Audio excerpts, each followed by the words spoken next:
Hi sa mga Nostronatics worldwide. Today is another day. Ayan, so, nakakagulat at nakakamangha.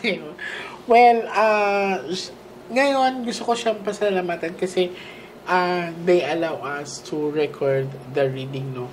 So, hindi ko na siya maalala. Way back, mga ilang years, mga 3 years ago, 4 years siguro, sabi niya, Miss J, nakapunta na ako sa'yo, nag-meet na tayo before, which is, ang sabi niya, nagre-recommend lang ako dati ng mga client na sinasamahan ko, yung mga boss ko. Pero this time, hindi daw siya makapaniwala na siya na ang babasahan ko. Ngayon, na-tense tuloy ako kasi pinakita niya yung picture namin. Sobrang ang payat ko pa pala nun. Talaga. Pero ngayon medyo na-tense ako kasi alam niya the way ako magbasa. So, alam niya na walang filter ito. Alam niya kung paano ang sa baraha na kung ano ang lalabas is yun talaga. So, handa ka na? Handa na ako. Okay. Kailan birthday mo? October 21, 1979.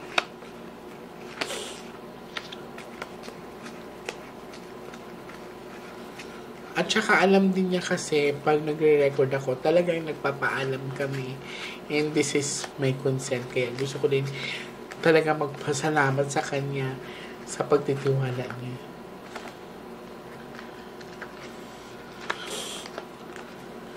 Ay, nagbablog din pala siya sa motovlog. Ayan, yes. So, pwede ka mag-ano doon. So, invite mo nga sila kung anong page nyo or anong channel nyo para ma-follow ng mga Nostronatics worldwide. So, please subscribe din sa channel nila. Hello mga Chesero. Maraming salamat sa 127,000 subscribers. And ngayon, nandito tayo sa aking talagang pinagkakatiwalaan, si Miss J, ever since. So, pagpasensya niyo na ako, medyo kailangan ko lang malaman kung ano ang dapat kong malaman. Okay. Thank you, Miss J. Salamat po. So, ready ka na? Okay, now I want you to focus.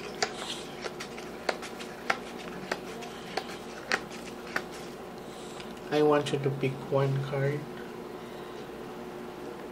Thank you. So, this is you. I'm hoping that this is a red card.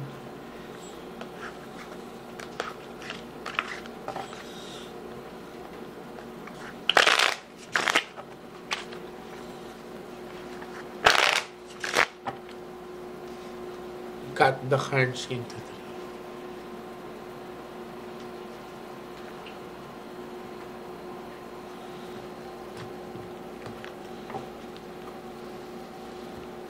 Kuha ka ngayon ng 7 cards of total, lagay mo dito.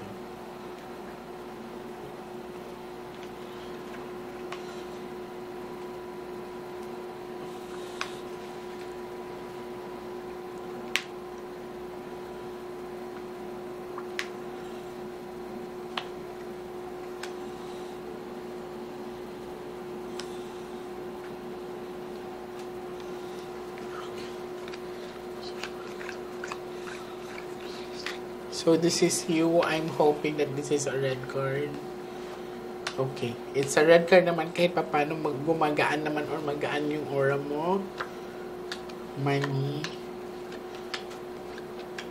Oh. Okay. This is a bad luck card. Now, sa pinakita sa akin ng baraha, this is a bad luck card or sama ng loob or let us say, bigat na nararamdaman, no? Sa pinapakita sa akin dito, this is 5-5 or 50-50, which is, ang unang pinakita sa baraha is disappointment of the financial and things na dapat ay sa'yo pero unti-unting nawawala according sa baraha. So, may bigat ka nararamdaman na para bang gusto mong gusto mong manugod, gusto mong parang gusto mo sumabog sa harapan nila na hindi ito ang gusto ko, hindi ito ang gusto niya. Parang something like that. Basta ito ay something to do with pain, inis, asar. So, titignan natin. Kasi wala pang tao dyan eh. Pero kung mapapansin mo, bigat kasi ito nararamdaman.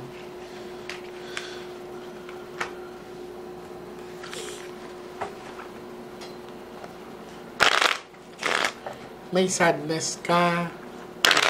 Parang hindi mo tanggap na ganun ang nangyayari. Ganun ang pangyayari na para bang, bakit ngayon lang? Bakit parang ngayon ay imbis na kumbaga, sa akin to bakit kailangan yung kunin? Something like that. Something to do with the memories, with the belonging, something na pinapakita ng barahan, ng disappointed ka, na bakit pati ito ay mawawala sa akin, na wala na nga siya, ito pa ay mawawala sa akin. Ganun ang sinabi ng barahan. Cut the cards into 3. So, your King of Hearts.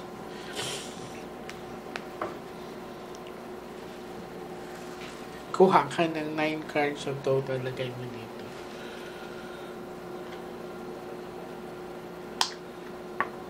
Sige, kalma lang, dahan-dahan ka lang. Kasama pa to? Okay.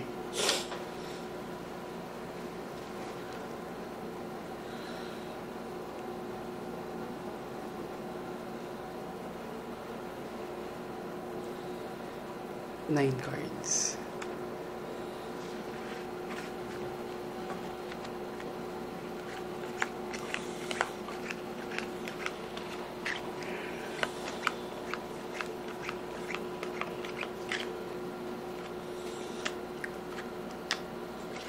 Relationship, tears, money, power. May sama ka talaga ng loob sa this is a bad luck card. Parang to the point na mabigat sa'yo ang pagkawala. Hindi mo tanggap yung pagkawala, biglaan. Ito ang tinatawag na may mainit kasi akong bagay na nararamdaman para akong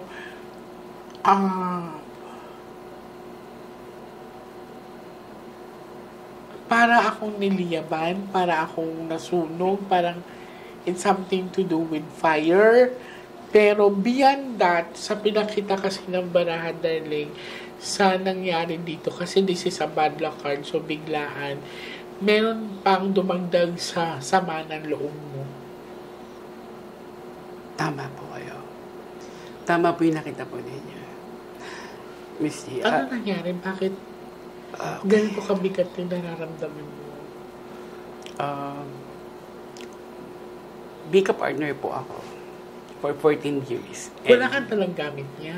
May picture ako. Ay, hindi pwede. Kailangan ko na... May gamit ako niya, necklace niya.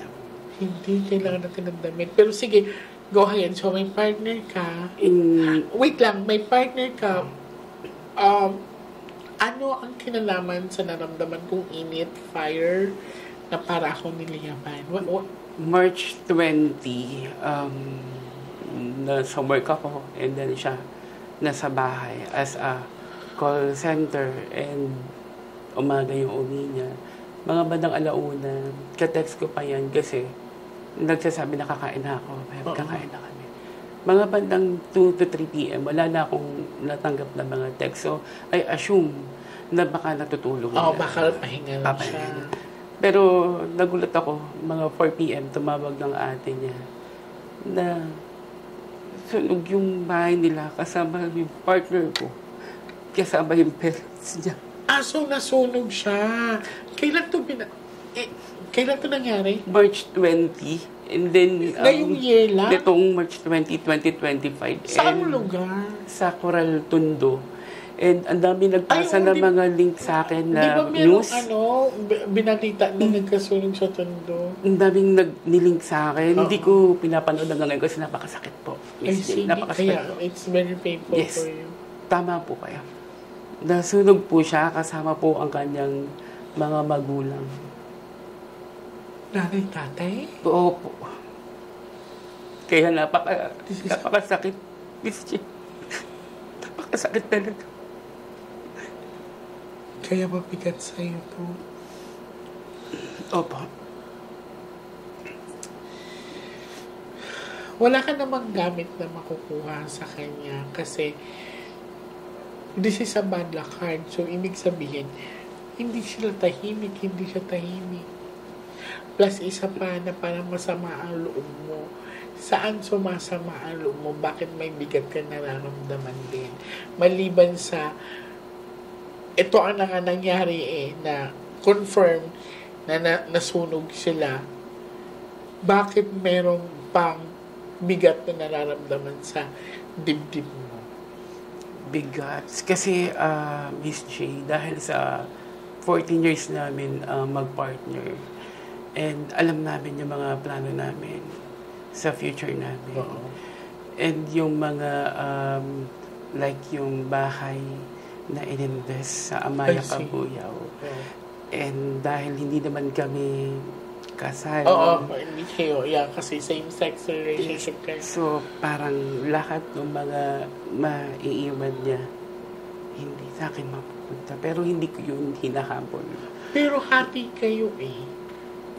Yes, oo. Pero sabi ko nga, kung ano man yung gusto nung ate niya, bibigay ko. Hindi ako happy. Okay. So, dapat pag-usapan nyo. Kasi kung sakaling dalawa naman kayo nag-invest nito, baka pumayag naman din yung kapatid. Kasi ito, kaya pala ang sinasabi ng barahan na parang kinuha mo na nga siya sa akin. Mawawala pa sa akin to. Yung parang the memories ba that you have. So, uulitin ko, this is a bad luck card. Papabalikin pa kita dito. Tingnan natin yung last set of the cards. But twice na kasi siya lumabas. Hindi ko kasi nakakawin yung mensahe niya pag wala tayong gamit. So, kailangan ko ng gamit. Cut the cards into 3. Pakita nga akong picture niya. Kasi gusto ko lang malaman kung okay lang ba sa kanya Hindi. yung mga pinaghirapan niya. Hindi. Kasi this is a bad luck card. Hindi ba siya nakasama sa akin ng pagpunta doon? Hindi pa, Miss J. Kasi Ilang years kayo niyan? 14. Ang tagal. Yes. Strong. Very. 14. No cheating. No, talagang, as in talagang masaya. Kaya pinasok nila yung pagbablog. Kumbaga parang lagi kami ginagawa na may kakaiba para yung maging strong yung relationship. Hindi lang ba sa puro So, vlog. nagbablog din siya? Kasi magkasama kami sa motorcycle vlogging. I see. Kahit lalambot-lambot kami, pero maalam kami sa motor kung paano Cut i-review. the cards. Tingnan ko nga. Tatlo pa. Parang di naman din siya pumapayag. Actually, nung Kasi kung ako ang tatanungin mo regarding with the Ace of Speed, so ano kasi yung di niya tanggap. So hindi siya tahimik. So pag-usapan niyo na lang na maayos. Okay? Kaysa hindi na nga maganda yung pagkamatay niya, tapos may pagsigalot pa sa kung ano ang maiiwan na konting bagay, dapat kung pwede, I suggest mapag-usapan na lang. Kasi kung ako ang tanungin mo, well, let's go back to the bad luck card. Kuha ka ng last 12 cards. Balot tondo, no? Coral. Ay, Miss coral. J. Ang daming, hindi na rin ako pumunta ng 3 a.m. doon para kunin yung bangkay kasi napakadaming mga media na nandoon. And tinatabi ko ang sarili ko dahil hindi naman ako yung ang hirap. Try kung ano. Ang hirap sa kalagayan ko. Yung ganong hindi kayo. Hindi Kaya kayo pala kasama. mabigat yung ano mo. Damdamin mo na feeling mo. Hindi ako i-exist. naghahabol. Hindi ako naghahabol, pero gusto ko malaman ano ang gusto niya. No. Kaya pag-usapan nyo na lang na mabuti. Kasi, ang uulitin ko ha, kung magbe-base tayo sa cards din sa bad luck cards so mabigat. Yes. Okay. Which is nakuha mo, Miss. Kaya pala yung gano'n na lang ang hinagpis mo. Kasi hindi naman gano'n mo talaga kadali na mawala ng mahal sa buhay.